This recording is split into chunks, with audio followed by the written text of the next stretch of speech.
Hair fall की समस्या आज के डेट में काफ़ी ज़्यादा है। हर दूसरा मरीज़ हमें कंप्लेन करता है कि हेयर फॉल है, या तो हम वेरिएशन निकालें तो हर दूसरे मरीज़ की ऐसी कंप्लेन रहती है कि मुझे बहुत ज़्यादा हेयर फॉल हो रहा है। पहले तो नहीं हो रहा था, बट अभी मतलब 27-28 साल में या 30-35 साल में हेयर फॉल हो रहा है, ये सही नहीं है। मुझे इतना हेयर फॉल क्यों हो रहा है? नमस्ते, आई am doctor Akriti Singh, practising in Jabalpur MR4 road, Narmada homoeo health care centre. आज हम डिस्कस करेंगे कि हेयर फॉल क्यों हो रहा है, उसके क्या कारण हैं, और साथ में होम्योपैथिक मेडिसिन का इसमें कोरिलेट करके डिस्कशन करेंगे। तो हेयर फॉल को मेडिकल टर्मिनोलॉजी में एलोपेशिया बोलते हैं, जिसमें 4-5 कंडीशंस ली गई हैं। हेयर फॉल किस तरह से हो रहा है उसको डिवाइड किया गया है। हम इन जनरली इनके कारण देखें तो साथ में एलोपेशिया की कंडीशंस भी हम डिस्कस करते जाएंगे। हेयर फॉल के जो कॉजेज़ होते हैं, फर्स्टली हम देखें तो जेनेटिक्स हो सकता है। अगर हमारे दादा परदादा या हमारे पेरेंट्स के भी इस एज में आके हेयर फॉल होता था तो हो रहा है। दूसरा, hormonal imbalance. Pregnancy, specially female में प्रेगनेंसी, मेनोपॉज, चाइल्ड बर्थ, ये ऐसी कंडीशंस है जब फीमेल्स में काफ़ी ज़्यादा हार्मोन्स में चेंजेस आते हैं। ऐसी कंडीशन में उन्हें हेयर फॉल होते हैं। और साथ में अगर इन मेल पेशेंट हो या फीमेल पेशेंट हो, उसको थायराइड डिसऑर्डर्स है, हाइपोथायराइडिज्म है या हाइपरथायराइडिज्म है, दोनों ही कंडीशन में उसको हेयर फॉल देखने को मिलेगा। न्यूट्रिशनल डिफिशेंसी में बेसिकली जो है तो vitamin D, B complex, zinc, iron, protein, ये सब चीज़ों की वजह से, विटामिन डी, इनकी वजह से भी हेयर फॉल होता है। तो अभी हमने बात की कि प्रेग्नेंट लेडी या लैक्टेटिंग मदर्स, इनमें हेयर फॉल हमें क्यों मिलेगा? हार्मोनल चेंजेस की वजह से, लेकिन उसमें न्यूट्रिशनल डिफिशिएंसी की वजह से भी मिलेगा, क्योंकि इस एज में उन्हें डबल न्यूट्रिशन की ज़रूरत पड़ती है। या लैक्टेटिंग मदर है, उसको ज़्यादा न्यूट्रिशन की ज़रूरत पड़ती है, और वो जब भी कम ज़्यादा होता है तो हेयर फॉल देखने को मिलता है। और ये बहुत कॉमन समस्या है। हर लैक्टेटिंग मदर्स या pregnant lady, most of complain आती हैं ऐसे कि हमें बहुत ज़्यादा हेयर फॉल हो रहा है, या ये बेटा हुआ उसके बाद हमें बहुत ज़्यादा हेयर फॉल होने लगा। आगे बात करें तो चौथा कारण हो सकता है स्ट्रेस या हमारी लाइफ स्टाइल। अगर हम इमोशनली या फिजिकली किसी भी कंडीशन में स्ट्रेस में हैं, तो एक इसका साइड इफ़ेक्ट ये होता है कि हमें पता भी नहीं चलता है और हमारे हेयर फॉल होने लगता है। हम सोचते हैं कि हम तो, हमें लाइफ स्टाइल अच्छी सर्वाइव कर रहे हैं, हम अच्छा खा पी रहे हैं, सब कुछ कर रहे हैं, फिर हमें क्यों हेयर फॉल हो रहा है? लेकिन हमारा जो मेंटेनिंग कॉज बना हुआ है कि हम लॉन्ग समय से स्ट्रेस में हैं, उसकी वजह से हेयर फॉल होता है। आगे बात करेंगे तो मेडिकल कंडीशंस जैसे PCOS, polycystic ovarian cyst, females में देखने को मिलता है, उस समय भी हेयर फॉल होता है। या auto immune disease, alopecia areata, lupus, इन कंडीशन में हेयर फॉल होता है। स्कैल्प में सेंसिटिविटी है, डेंड्रफ है काफ़ी ज़्यादा, या डर्मेटाइटिस है, उस कंडीशन में भी हेयर फॉल होगा। अब बात करेंगे आगे तो हमारी जो हेयर केयर हैबिट्स हैं, आज की डेट में जो बहुत कॉमन समस्या बनी हुई है, स्पेशली टीनेजर्स में या ये 30-35 साल के ये एज ग्रुप में, हम जो हेयर केयर हमारी हैबिट्स से, हम हेयर स्ट्रेटनिंग करवा रहे हैं, केमिकल ट्रीटमेंट्स ले रहे हैं, हमें अच्छा दिखना है, ये सारे जो केमिकल्स हम बालों में यूज़ कर रहे हैं, इसका आप देखोगे, आप जब ये सब चीज़ें करवाओगे आपके बाल बहुत अच्छे लगेंगे, लेकिन आप देखोगे after some times hair fall की समस्या काफ़ी बढ़ जाएगी। तो इनकी वजह से हेयर फॉल काफ़ी ज़्यादा होता है।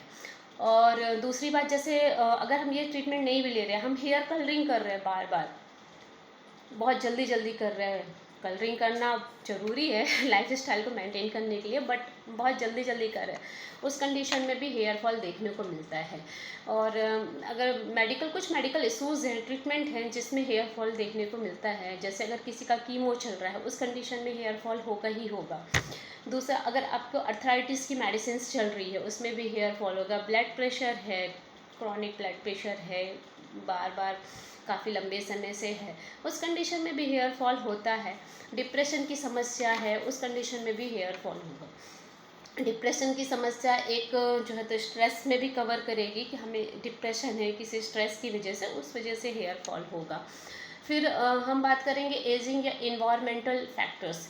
इन्वायरमेंटल फैक्टर्स में हम देखेंगे कि जैसे पॉल्यूशन है या हम हार्ड वाटर एक्सपोजर हैं, तो जैसे किसी के पानी में कैल्शियम की मात्रा ज़्यादा है, या हम बोल रहे हैं कि हम तो यहाँ जब थे तो अच्छे थे, लेकिन हम जब से वहाँ शिफ्ट हुए हैं वहाँ का पानी पता नहीं कैसे बर्तन में जम जाता है, और उसके बाद भी हमें जो है पानी बर्तन में किनारे किनारे वाइट वाइट जम सा जाता है, खारापन सा होता है। तो ये हार्ड वाटर कहलाता है। हार्ड वाटर, इसमें भी हेयर फॉल देखने को मिलता है। अब अगर हम बात करते हैं इससे रिलेटेड होम्योपैथिक मेडिसिन की, होम्योपैथिक मेडिसिन जो है तो इससे हम कुछ मेडिसिन्स हैं जो इनसे कोरिलेट करके बताएंगे, बट इंडिविजुअलाइजेशन होम्योपैथी में काफ़ी ज़रूरी है। कुछ मेडिसिन कवर की है, जैसे फ्लोरिकम एसिडम। फ्लोरिकम एसिडम एक ऐसी मेडिसिन है जो हार्मोनल इम्बैलेंस है या स्ट्रेस है, ऐसी कंडीशन में ये अच्छा काम करेगी। यानी प्रेग्नेंट लेडी है, हार्मोनल इम्बैलेंस, पेशेंट या तो थायराइड का है या उस मतलब हार्मोन इम्बैलेंस हो रहे हैं, वो किसी भी कारण से हो सकते हैं। या तो पेशेंट प्रेग्नेंट लेडी है, या जो है तो लैक्टेटिंग मदर है, या तो पीसीओएस है, या तो फिर उसको जो है तो स्ट्रेस है किसी वजह से, ऐसी कंडीशन में, या उसकी थायराइड का ट्रीटमेंट चल रहा है, इस केस में जो है तो फ्लोरिकम एसिडम कवर करेगा। इसमें हार्मोन डिसबैलेंस हो रहा है। दूसरी बात करेंगे हम ऑरम मेटालिकम। ऑरम मेटालिकम में अगर पेशेंट जो है तो काफ़ी स्ट्रेस में हो, उसका लंबे समय से स्ट्रेस बना हुआ है, ऐसी कंडीशन में ऑरम मेटालिकम काम करेगा। इसमें हेयर फॉल की समस्या में इसको यूज़ करेंगे। फॉस्फोरस हेयर स्कैल्प सेंसिटिविटी है काफ़ी ज़्यादा, डैंड्रफ है, इस कंडीशन में हम लाइकोपोडियम यूज़ करेंगे, सॉरी फॉस्फोरस यूज़ करेंगे।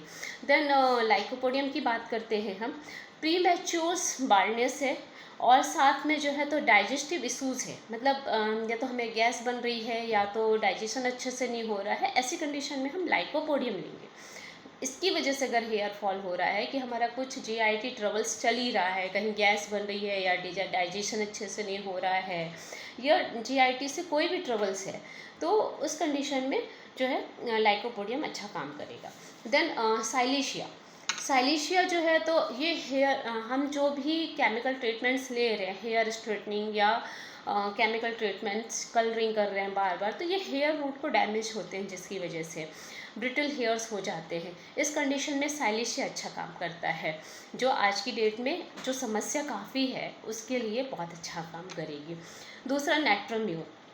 नेट्रोम्यूर जो है तो एनीमिया, इमोशनल स्ट्रेस और न्यूट्रिशनल डिफिशेंसी की वजह से अगर हेयर फॉल हो रहा है उसमें अच्छा काम करेगी। थूजा ऑक्सीडेंटलिस हेयर डैंड्रफ है काफ़ी ज़्यादा, उस कंडीशन में, या डर्माइटिस है, उसमें कंडीशन में अच्छा काम करेगी थूजा ऑक्सीडेंटलिस। नमस्ते। अगर आपको मेरा वीडियो अच्छा लगा तो आप मुझे लाइक करिए और शेयर करिए, सब्सक्राइब करिए चैनल को। धन्यवाद।